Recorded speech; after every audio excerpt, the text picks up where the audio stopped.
TheMeatly Games have released a brand new teaser image for Bendy and the Ink Machine Chapter 4. What does it show? And what could it mean for the next chapter? Let's find out.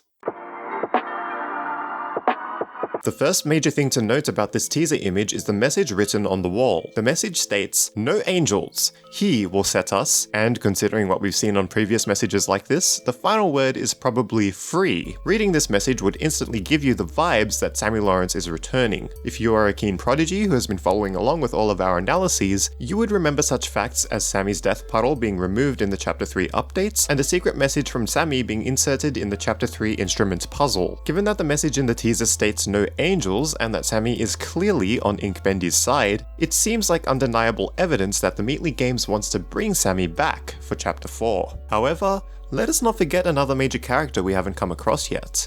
You know, the character who has his own sanctuary and is friends with Henry? I'll give you a hint. His name starts with J and ends in Oe Drew. What? Thomas Connor? No! Joey Drew. Remember that in Chapter 2, Sammy Lawrence's audio recording revealed that Joey Drew also has a sanctuary. Every artistic person needs a sanctuary.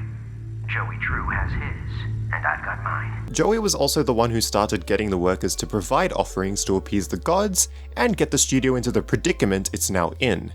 He became so obsessed with appeasing the gods that other workers, such as Wally Franks and Norman Polk, thought he was going crazy.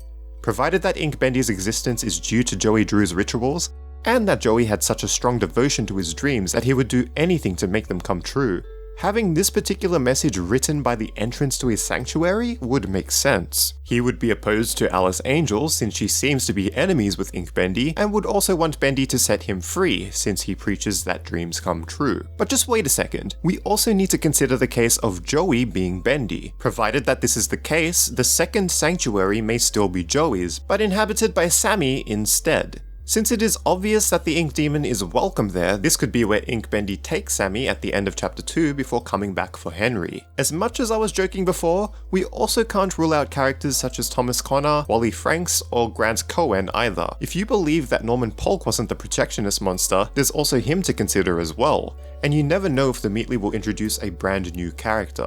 Many prodigies believe that Susie Campbell is Alice Angel, so what would have become of Alison Pendle? There are many possibilities here, but Joey Drew and Sammy Lawrence have more evidence than everyone else so far. Speaking of Alison Pendle, the way this message is worded is quite interesting. The message states no angels, rather than no angel or the angel is forbidden. It's purposefully written in plural, which hasn't really happened in these messages for anyone other than those who are addressed as us, not even the Ink Demon. Could this then mean that there's more than one angel about the studio? If so, we could have an interesting turn of events in Chapter 4. The second major thing to note is that, like in other teasers, the area pictured here seems to be very run down. However, there are some interesting details here that shouldn't be overlooked. Careful inspection shows that this broken down wall was fortified by brick and some wood that was broken apart. This may be further proof that this is a sanctuary for Joey Drew and was designed to be as inconspicuous as possible to keep others out. Although, with those messages written by the entrance in massive lettering, they ended up not doing so good a job. Considering that the area is so run down despite being fortified, this may be a hint that some serious action went down here. Perhaps Joey had a run-in with the Ink Demon here,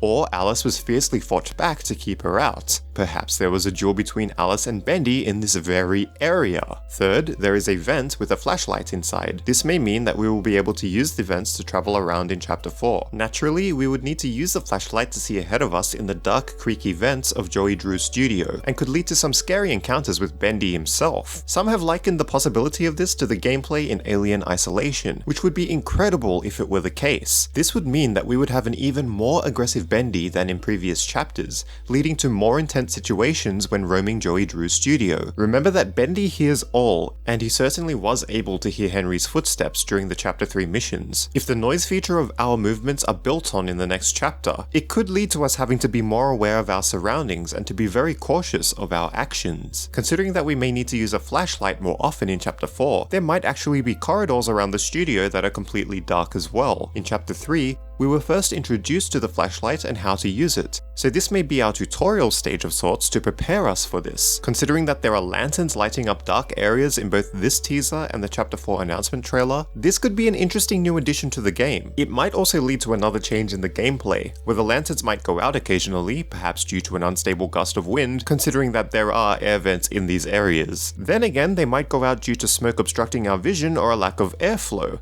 and if there is a lack of airflow, that would be really bad news for Henry. We've already seen Henry go unconscious when stepping into the pentagram room at the end of Chapter 1, so it's not like it's the first time it's happened either. What freaks me out the most about these features is the thought of turning a light on or coming to, only to see the enemy standing right in front of you to trigger a chase. Something interesting that Erti has pointed out on Twitter is that this could be the other end of the vent that Boris used to open up the entryway to Heavenly Toys for us. Now this could be interpreted in two ways. One is that Boris left the flashlight there to help us when we eventually got to that area. He might have had an inkling that we would eventually end up in this new dark area and so left the flashlight behind. However, considering that Henry fell many floors at the end of Chapter 3, this could mean that we would somehow find our way back to Heavenly Toys.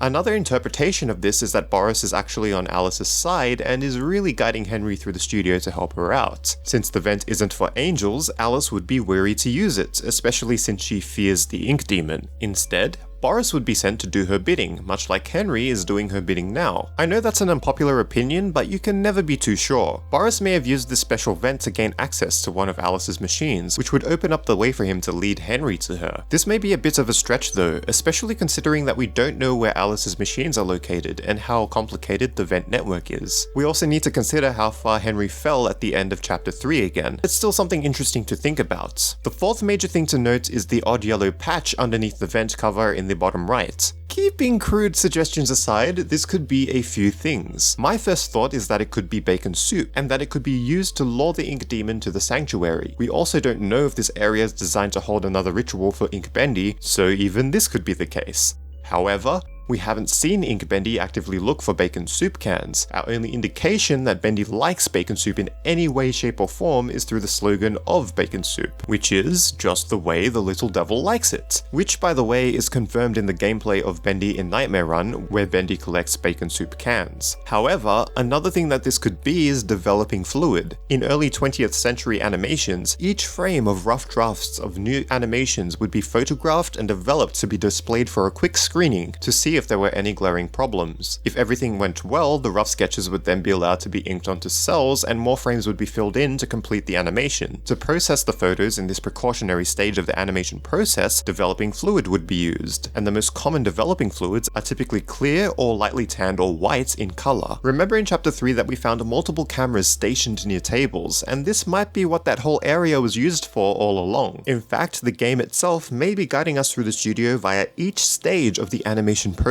We start off with concept art and sketching in Chapter 1, recording musical scores and voices in Chapter 2, photographing sketches in Chapter 3, developing the rough draft and creating fill-ins in Chapter 4, hence the darkness, as you would need dark rooms to process the rough draft photos, and putting everything together in Chapter 5. Of course, other parts of Joey Drew's business would also be hinted at here and there, such as through the maintenance of the studio, accounting, and merch. Here's a bonus feature that I noticed in the teaser, although it could be a huge stretch. In the top right, if you zoom in and look very carefully, you can see what looks like Boris's floopy snoot sticking out through the wooden boards. Another character this could be is Charlie, who is another character with a big mouth and black nose. If it is Boris, it might be a huge hint that he will pull through for us and we will make it out alive. And if it is Charlie, who would be a perfect cartoon by the way, then maybe we will get assistance from the real Butcher Gang. Then again, remembering that one of the big cliffhangers in Chapter 3 was the cartoon that Henry drew, it could be a whole new character altogether.